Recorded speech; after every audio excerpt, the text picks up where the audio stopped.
Lanjut ya. Maryam wanita istimewa. Yuk saya bagian kalau anak. Bau harum semerbak memenuhi semua penjuru. Bau harumnya keluar dari mihrab Maryam. Tanpa sekali lagi kamu yang saya keluar. Tanpa Maryam tengah khusyuk berdoa. Maryam berdiri dalam sujudnya, untayan rasa syukur yang mengalir dari bibirnya. Semakin Maryam tenggelam dalam kekhusyukannya, semakin kuat bau harum yang memancarkan dari tubuhnya. Itu ternyata salah satu keistimewaannya Maryam. Begitulah Maryam, seluruh hidupnya ia serahkan kepada Allah Subhanahu wa Ta'ala. Tak ada waktu tersia-sia tanpa sholat, zikir, dan bermunajat. Sifat zuhud itu apa kemarin? Lupa. Apa itu? Sifat sederhana atau tidak suka menghambur-hamburkan atau tidak suka yang berlebih-lebihkan. Maryam itu sangat sederhana. Itu yang mewarnai akhlaknya. Kemuliaannya itu terpancar dari wajahnya. Maryam bagaikan bunga mawar yang merekah indah dengan wangi semerbaknya. Maryam tak pernah sekalipun melangkah keluar dari mihrabnya. Ada tahu mihrab itu apa? Tempat apa tempat sholat. Benar. Hanya Nabi Zakaria yang bisa menemuinya karena beliaulah yang akan bertanggung jawab atas dirinya Maryam. Setiap Nabi Zakaria mengunjungi Maryam, beliau selalu dibuat takjub. Makan makanan lezat terhidang di samping mihrabnya Maryam. Dan atas perintah Allah, makanan-makanan itu turun dari langit. Para malaikat diberi tugas khusus untuk mengantarkan makanan itu untuk Maryam. Buah-buahan musim panas terhidang di musim dingin. Bahkan ketika buah-buahan yang sulit ditemukan di musim dingin itu bisa Allah sediakan untuk Maryam. Sebaliknya, buah-buahan musim dingin itu juga terhidang di musim panas. Sungguh Allah Maha memberi rezeki kepada siapa yang Ia kehendaki. Maryam telah menyelesaikan sholatnya. Ia hendak beranjak dari mihrabnya. Sebelum kakinya melangkah, ia merasakan desiran angin. Sayup Maryam mendengar suara pemanggilnya.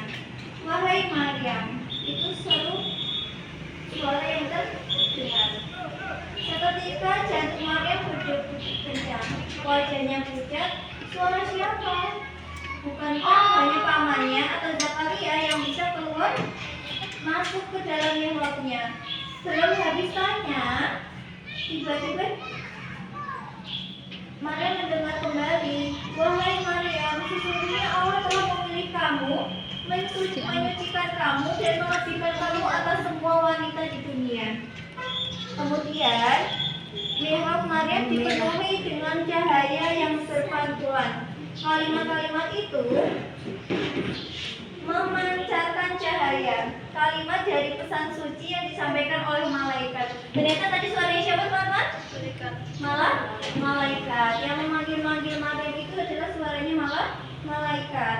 Tubuh Maryam bergetar. Tulang-tulang terasa lepas dari tubuhnya. Namun kekuatan menyusupi pada hati Maryam. Kalimat-kalimat itu menguatkan rohaninya Maryam.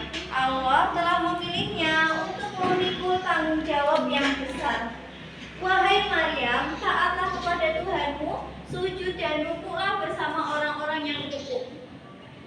Maryam menuju mihrabnya, segera menghadapkan wajahnya kepada Allah. Semakin khusyuk Maryam bersimpuh, semakin panjang sujud dan rukuknya. Perasaan hatinya semakin kuat. Akan datang suatu berita besar untuk dirinya. Maksudnya menghadap Allah itu apakah langsung melihat Allah, Maryam? Tidak. Tapi dengan cara apa? Tahu ke surga. Apa? Dengan cara apa? Ke surga. Apa? Dengan cara? Dengan cara bersujud. Bersujud itu bedanya kita akan bersujud ketika melaksanakan sholat. Jadi semakin termenung, semakin semakin lama juga rukuk dan sujudnya. Di matahari telah meninggalkan singgasananya, malam telah bangkit dari tidurnya, bulan pun siap bercanda dengan bintang-bintang. Awan bergerak meliputi bulan. Suara-suara serangga mengantarkan ke penghujung malam. Kabar besar apa yang akan diterima oleh Maryam dari Allah kira-kira apa? Ada yang pernah baca? Apa ya kira-kira yang akan Allah kasih ke Maryam? Ya, saking mulianya, ternyata perempuan yang mulia itu bukan perempuan yang dikenali banyak orang, teman-teman, tapi ternyata perempuan yang apa? Yang taat selesai apa?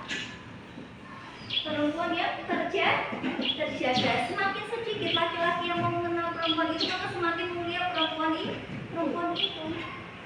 Jadi itu ya teman-teman, Maryam ini bisa jadi contoh untuk kita semua yang terlebih yang perempuan ya. Dan kalau kita punya saudara perempuan, berarti kita juga bertanggung jawab untuk menjaga saudara kita, mau baik kakak kita ataupun adik kita.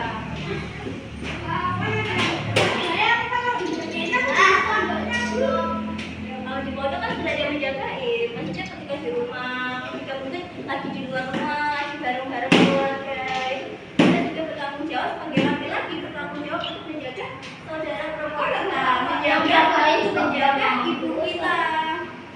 Terus yang menjaga kecil, ya kan nanti kalian kan akan besar. Kalau sudah besar, jadi kalian menjaga. Ya udah besar aja. Kalau saya besar ya kita aja. Oh gitu. Kalau kalian masih kecil, bapaknya yang menjagain. Ya, nanti kalau kalian udah besar, kalian menjagain ya. Ini ya teman-teman ya. Oke, nanti akan ada keistimewaan lagi.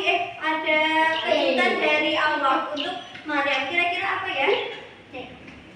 Kira-kira nggak tahu ya. Akan kita lihat nanti. Tapi sebelumnya saya mau menyampaikan ada suatu hadis dari hadis riwayat Ahmad dan At-Tirmidzi. Wanita-wanita terbaik dari Abdullah bin Ja'far dari Ali bin Abi Thalib mengatakan bahwa ia pernah mendengar Rasulullah SAW itu bersabda atau berkata, cukuplah wanita-wanita ini sebagai panutan kalian, yaitu Maryam binti Imran, Khadijah binti Khuwailid, Fatimah binti Muhammad, dan Aisyah binti Muzahim, yaitu Asia binti Muzahim, yaitu istrinya Fir'aun. Ternyata kita teman-teman kalau mau lihat inspirasi perempuan-perempuan hebat atau perempuan-perempuan mulia, kita bisa lihat siapa?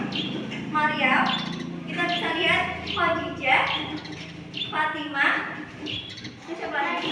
Aisyah, sama Asia siapa? Istrinya Fir'aun. Oke, kita akan lanjutkan besok sirahnya tentang suci di rahimnya Maryam. Teman-teman boleh persiapan untuk